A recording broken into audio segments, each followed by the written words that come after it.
What's up, y'all? I've got a special video for you today. Obviously, you can see I've decided to do a face reveal type deal, and just be gentle. That's the only face I got. I've been back in the hobby for about a year now. I've been doing this YouTube thing since the end of November, beginning of December. I'm having a lot of fun, and I'm learning a lot, and I finally figured out how to do the face part of this video thing, and why not, right? Why not? I think it's transparent, and I just kind of want to do it. So here we are. I am Mike, the Hobby PhD. I'm an IO psychologist, industrial organizational psychologist. You can learn all about that in my About Me video. But yeah, I'm going to open up to celebrate a year being in the hobby, hobby box of Series 2. I'm super pumped about it. And I'm just going to take this video as an opportunity to talk about what I've kind of liked and disliked about the hobby in the last year, and then what I think is going to happen in the future. So, fun little hobby rip, and let's have a little conversation. Just have a little conversation and figure out, what I'm thinking for the future of this fanatics-led kind of deal. So, we got Grandpa's knife. Let's go ahead and cut this thing open. So yeah, I got back in the hobby last year. Like I think a lot of people who are my age, parents said, "Hey, clean out your junk." Started selling it online and realized, oh, this is still going on. Picked up a couple stuff from, a couple blasters from Walmart, and then before you know it, you're spending hundreds of dollars each month on sports cards. So here we are. We got one auto, one relic in here, or relic. So one auto or relic. Probably a relic if we get a hit out of here. And silver pack too. So we'll set the silver pack aside and we'll just get into this bad boy. So yeah, I just decided to make it easy. 3 things that I like in the last year. 3 things that I dislike.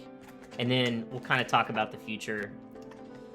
So speaking of a relic or an auto in here, the first thing that I love about the hobby, after, not collecting for, 20 years, is the variety in these things. I mean, it is so cool that they put, autos and memorabilia in this stuff. I mean, that just wasn't the case. I mean, the best thing you could hope for when we were kids was, a rookie card, right? Francisco Alvarez. That's actually a pretty good rookie card. So we'll set him right there. We'll start the old boxes, or the old piles going. Elias. Ooh, Jordan Walker. That's a good one. The Spencer Steer. You can just get a good rookie card, right? Now you can get game-worn relics of your favorite players. Autos of your favorite. I mean, they touched the card. Here we go, David Hensley. We have his rookie auto sitting in our little showcase over on the other side of the room. You can't see it.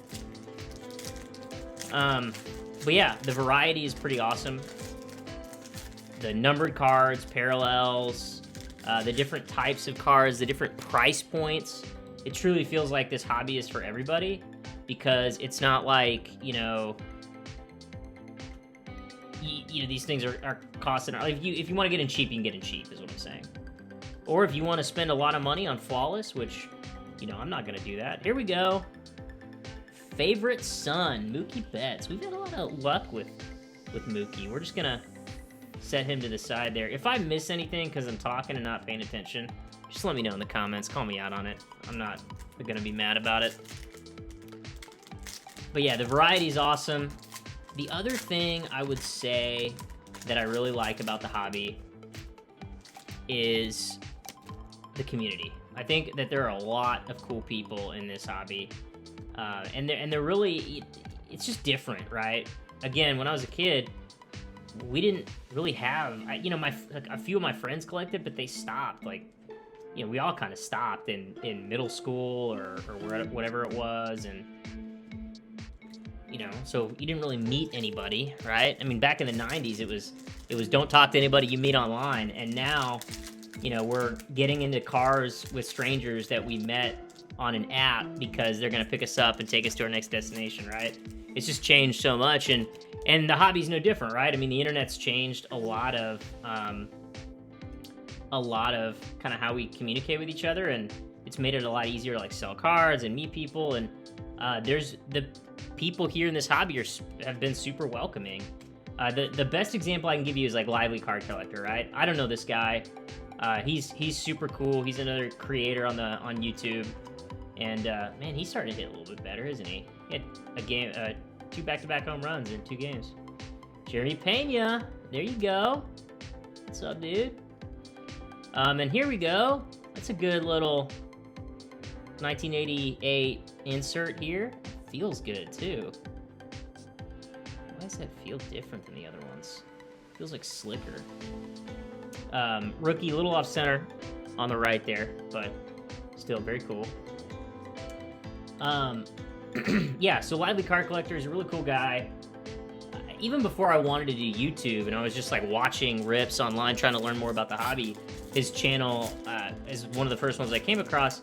And so when I decided, hey, I'm going to start making my own videos, I emailed him, and I've never done that before, right? I don't like slide into people's DMs or anything. So he was just super cool, really nice, very like gave me some really good advice, and you know, we just a really nice dude. You know, his wife like volunteers on mission trips, like that kind of thing. And you know, that's the best example I can give you of just someone being very open and willing to kind of share what they've learned in the hobby. And I think that that's true for a lot of people. Now, granted, there are definitely some scumbags in this thing, right? Like, very, very true. But for the most part, the people that I've met or communicated with have been very nice, right? So I like that. The community aspect of it is really cool. Another thing about that is, you know, I collect Jose Urquidy rookie cards. If you don't know who Jose Urquidy is, he's a starting pitcher for the Astros. He is the most World Series wins of any foreign-born pitcher, I believe is the stat. And he is kind of a pitcher that is, in my eyes, underrated, but a lot of people don't really know about him. So his stuff isn't, you know, doesn't like command a huge premium. And so I love it. Like when I tell people I'm looking for him, they don't like roast me. They're like, "Oh, that's awesome. I love it when people have like kind of a deep track player that they're trying to collect and everything." Hey, here we go. Sally Alcantara. Sally. Sally's my daughter's name. Cool. I love the World Baseball Classic inserts. I like the flag in the background. That's awesome. Drew Smiley, and then these last two. So yeah, that's the second one, is the community. And then the third thing, and this is kind of cheating because I'm going to get to this in a second, but is the future. I'm really excited about the future. Selfishly, from my own standpoint, if you guys are breakers or flippers, I don't know if you're gonna like my take on what's gonna happen in the coming years. There's Alex Bregman. Oh, why did I ditch that rookie there? Whoop. Hey, it's not a video if I don't slap that camera. You're probably not gonna like what I have to say, but I am very excited for the future, selfishly from my own standpoint. Okay, so let's get into things that I don't like about the hobby, because there are definitely things I don't like about it, and it's really more so towards sort of these like dark corners of the hobby, I would say, and really it's kind of mainly like toxicity, right? Toxicity is the main thing that I don't like about the hobby. And let me tell you what I mean. I mean, like, and Sports Card Nonsense, my favorite sports card podcast, Mike and Jesse, they were talking about this the other day. They're saying like, hey, let me pause there. The thing I don't like is the complaining. There's a lot of complaining in this hobby, a ton of complaining. Hey, Lars Nootbaar, I like that guy. The American Samurai is what they call him. It's pretty awesome. There's just a ton of complaining in the hobby. And some of it's rightful, right? Like some things, it's like, okay, the company messed up big time, or there's a scandal, like, all right, we got to call that out. But if you think that Topps and Fanatics are scamming you, Panini is scamming you, eBay is scamming you, Golden is scamming you. PWCC is scamming you. The grading companies are scamming you. Who is left? Like there's no, if the people making the thing, selling the thing, and then grading the thing or evaluating the thing, there we go. We'll set that on the stand just as a reminder that we did in fact win the World Series. Fair and square. And you know, if oh, here we go, our first numbered card of the box. Man, that took forever. Golly. All right, let's put a sleeve on that guy, because that is a rookie parallel, which we're very excited about in this house. Miles Mastrobuoni. I don't know if I said that right. Sorry, Miles, if I butchered your name, my friend, but got Jose Urquidy. There we go. I would have lost it if it was a Jose Urquidy parallel. That would have been awesome. Yeah, but if the whole ecosystem is trash and scamming you, then why are you here? Right? Like, why would you do that to yourself? If you think the whole thing is trash, and this is what Jesse and Mike were saying too, I totally agree with this, is like, if everything is a scam, then why are you doing it? And you may say like, oh, well, I love sports. Like, I love sports, I collect sports. Then go collect like jerseys or signed game balls or something like that. Like, don't, oh, that's cool. I really like that insert. Did I miss any rookies in here? I feel like I'm kind of going through this really fast. That's a cool insert. Hank Aaron. I really like this. The quality, these cards feel very nice. Like, why would you put yourself through that? That's my big complaint. Second thing I would say is, and this is something worthy of complaining, is scammers. I think there's a, you know, for the most part, I've had a good experience with people in the hobby, but there are people out there that are just trying to like take advantage of people, and that's just annoying. You know, and so it's become something where you got a lot of, you do have folks out there that are trying to mess you up and steal from you. So you kind of have to like be on the lookout, and it makes it's exhausting, right? Hey, Corbin Carroll. He's one of the highly sought after rookies. A little off center on this one. One numbered card so far. This box feels a little light. Feels a little light, doesn't it?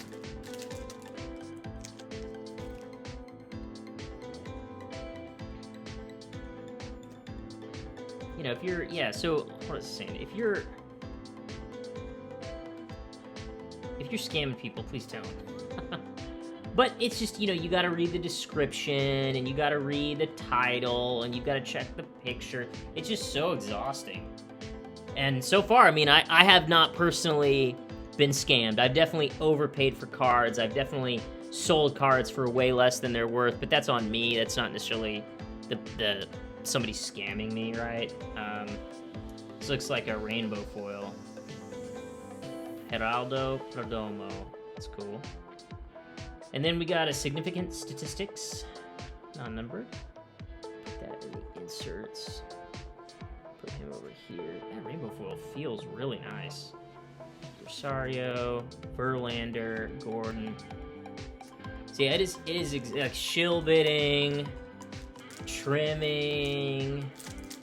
You know, it's just kind of exhausting. Loaded boxes, right? Like that stuff is like. And loaded boxes is probably like the worst example, because I can only think of one situation where I don't necessarily believe that it's happening that much, but I do get, somebody said it's not in the best interests of these manufacturers to do that, and I totally disagree with that take. I think it absolutely is the best interest. If nobody was winning at casinos, nobody would go to casinos. Casinos need people to see that they're winning, so that little voice in the back of your mind says, oh, maybe I can win too. Maybe I can win. All right, and then the last thing, and this is probably not as bad as you know, scamming's the worst thing, obviously. Then probably complaining at a number 2. The third thing is nickel and diming.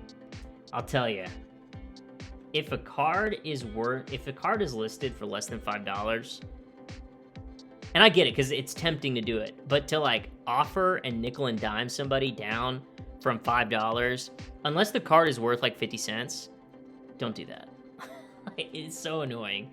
It's so annoying. Or when you make an offer on a card, it's like a $30, it's listed for 30, you know, comps are like 20 to 30, you hit them with an offer of 25, and they hit you with a counter offer of like 26, 27.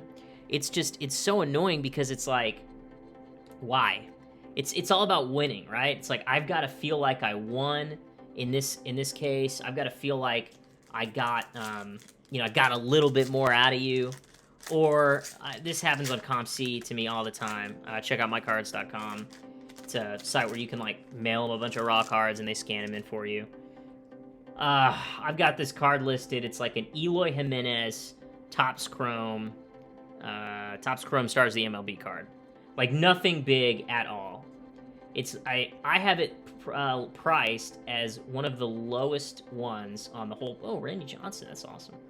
On one of the lowest prices on the whole platform, because they give you like the range of what other cards are listed as, and I always try to sell more, so I list them towards the lower end of the range. And for that card in particular, I mean, I need to check, maybe it's not the lowest priced card anymore, but it was priced lower than anybody else at like 70 cents, 75 cents, something like that.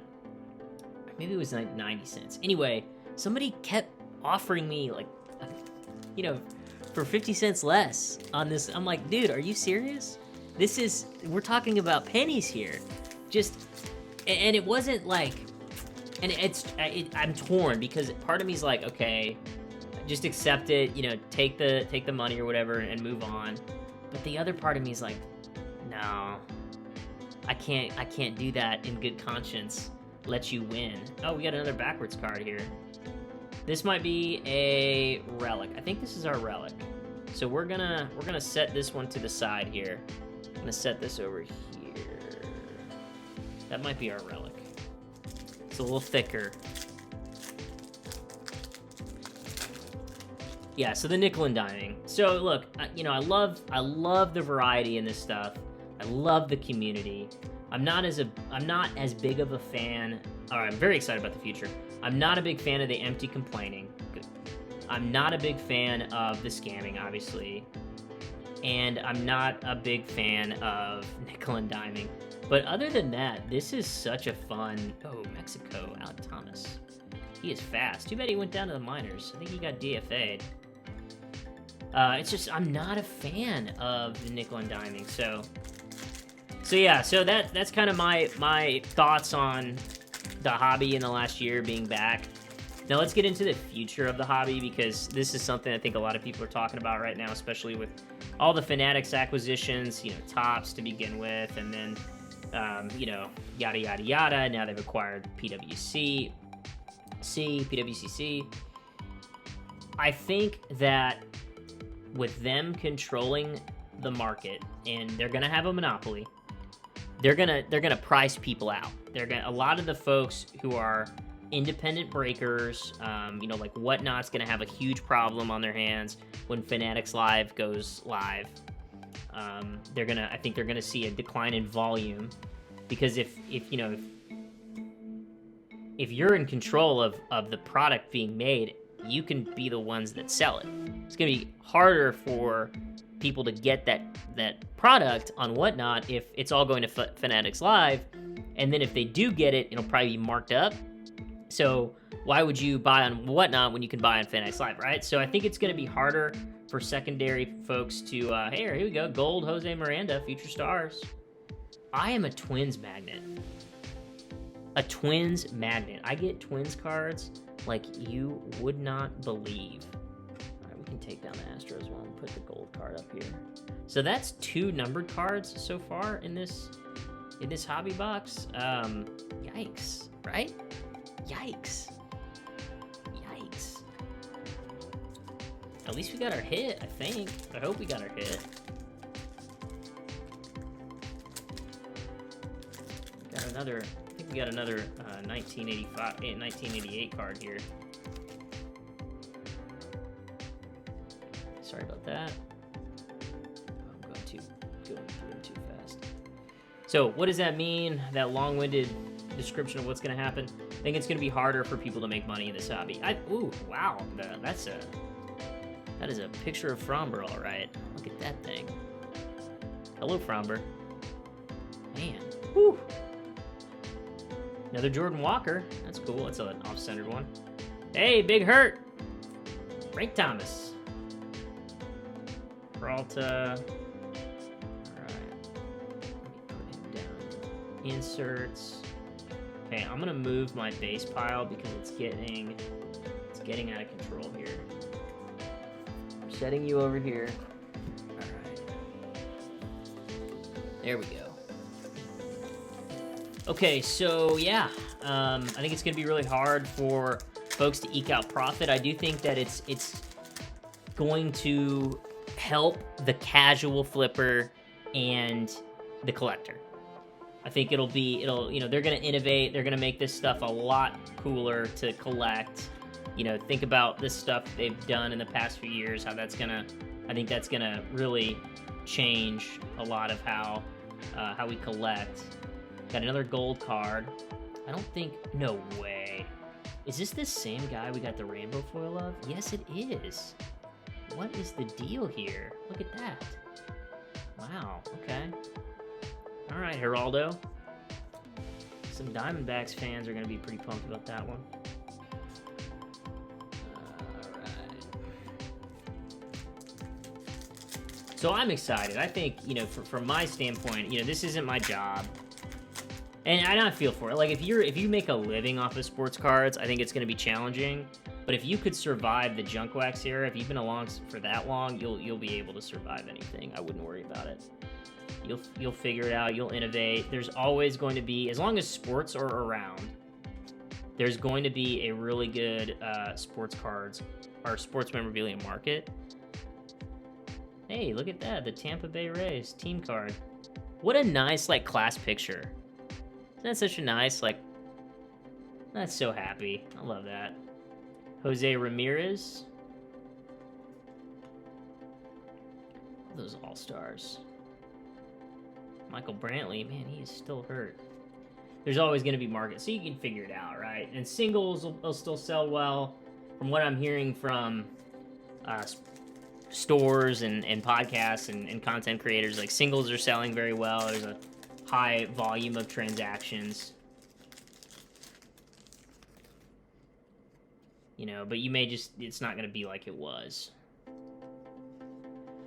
So yeah, I'm just pumped about it. This has just been so much fun to get back into this and meet finally a Volpe or a Volpe. I don't know how you say his last name. Josh Young. I am in Rangers territory. That one looks a little bit better centering. Okay, so I tell you what I'm not going to do, I think, this go-around, is I'm not going to send anything to SGC. Unless I hit, like, a really good, like, PC card or something that's, like, obviously valuable. I'm probably just going to stick with... Probably not going to do anything. Because last time I sent out those Adleys and the Riley Greens, and I'll tell you, like, I didn't really get any value out of that. I think I did it too late. Like, I waited too long. Because you really got to do that fast. There you go. Here's an all aces. Oh, look at that. Miscut. Look at that. Oof. You see that?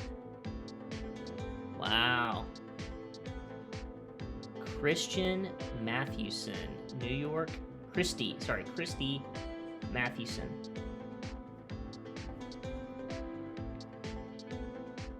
Woo.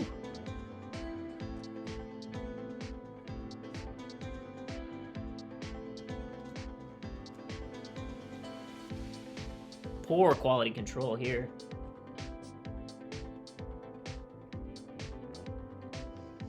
So what happens is, you see how these are crimped?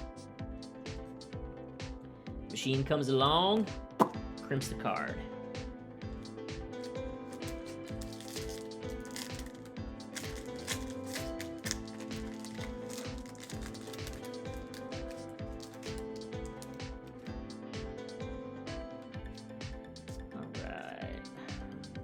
Down to our last few cards here.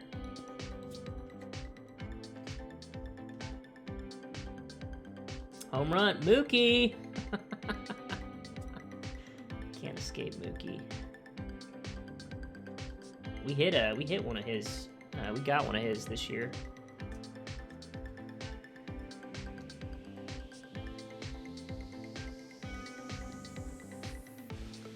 All right, last pack, then relic, then silver pack.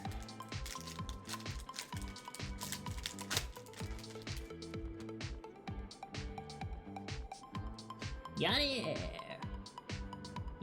Diaz. Hey, we got the Miles.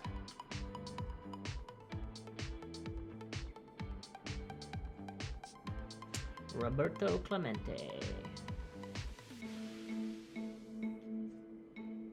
Yikes, man. This, look at these. Look at the bottoms of these cards. They're kind of mangled.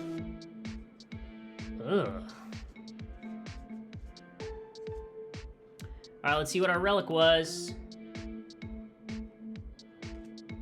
True. Alright, we got a Zach on the... Let's do this. Let's take from the back. Whoop.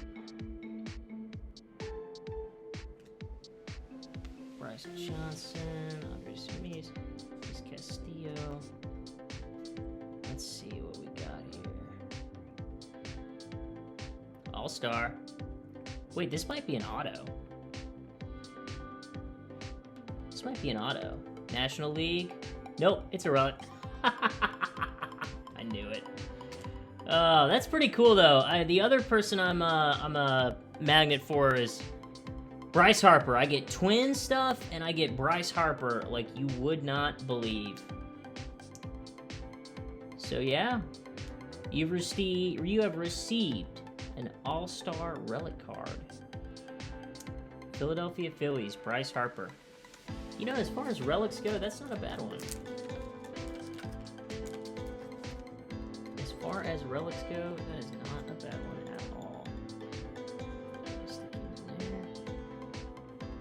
there. Nice. Pretty cool. Alright, so, all in all, product review for me is... great checklist. Great checklist. A lot of potential here. Kind of a bad box, I think. Probably a like a B+, B- product for me. This again, the ceiling's great. Man, you just hate to see this, right? Like that's rough. But still a very fun rip. Priced pretty well. Print runs shorter than Series 1, as is usually the case. So yeah, I mean, like, you know, spend your money how you want. If you are looking for a fun rip, this is probably it. If you're looking to maybe, you know, make some profit on such things, probably not gonna do that here. We definitely did not. We definitely did not make the profits. And it is what it is. So, but to only get, unless I missed something, to only get 1, 2, 3 numbered cards out of here, I guess that's not too bad. Those are some pretty cool inserts, those all-star inserts.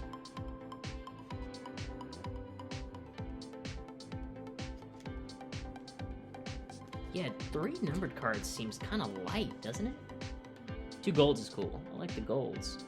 We did get a rookie, so we did get a rookie numbered card. Second baseman. What are his stats? Oof. Oh, he only played 8 games for the Rays last year. His average isn't terrible. He got that 191, but he only played 4 games for Durham that year.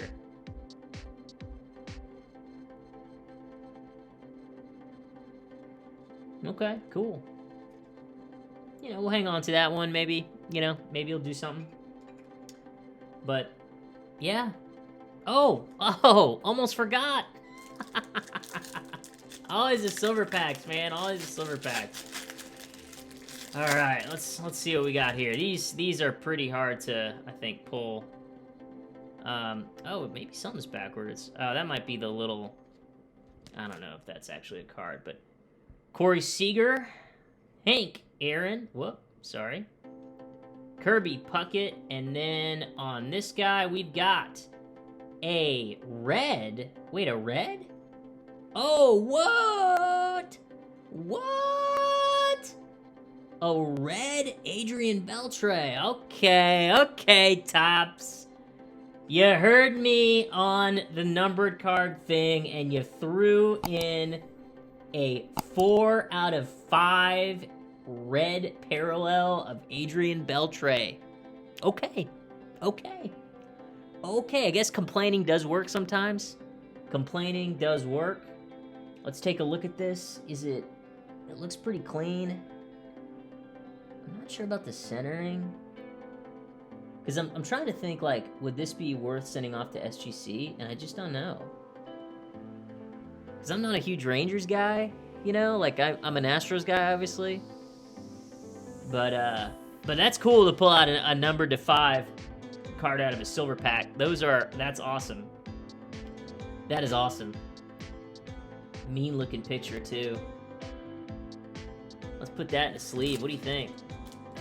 All right, so look. We thought it was kind of a bust box. And then you had to go and totally redeem yourself with a numbered to 5 Adrian Beltre. That is just so nice. And I'm trying to grab a top loader. Oh wait, this is the top loader size for the relic. Yeah, I don't think I'm gonna send this to SGC. I think might just put it online or something if anybody is interested in such things, but that's pretty cool. All right, so we'll do a quick review, and then I think that's everything. Did we hit any? No, we didn't hit any numbered cards there. That's okay. A number to 5 totally makes up for that. All right, so we got some foils, some parallels here, vet parallels. Tampa Bay, if they end up going to the World Series, maybe this thing will be worth something. We got some parallels of Geraldo Perdomo. I think that's how you say his name. I don't want to be disrespectful. Jose Miranda, he was a rookie in Update, or had his debut in Update. So that would have been a cool one to get. And then some... Oh, we got... Yeah, I forgot about this Oswald Peraza rookie. Stick you in a little sleeve there. We got some cool inserts. You know, Lars, he was a rookie. Alec Thomas, a rookie last year. Favorite Sons, Finesse. But we'll put it in a sleeve as well. Yep, got some 1985. Damaged. Maybe we could send that into Tops and they'll give us another one. Who knows? We might try it.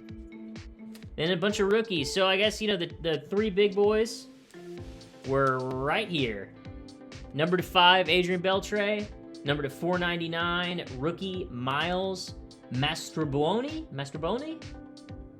And the game-used Bryce Harper relic. Thank you all so much for watching. Thank you so much for the support in the past few months. I'm going to start showing my face more, and, you know, I'm fully prepared for the dip in subscribers because of this ugly mug.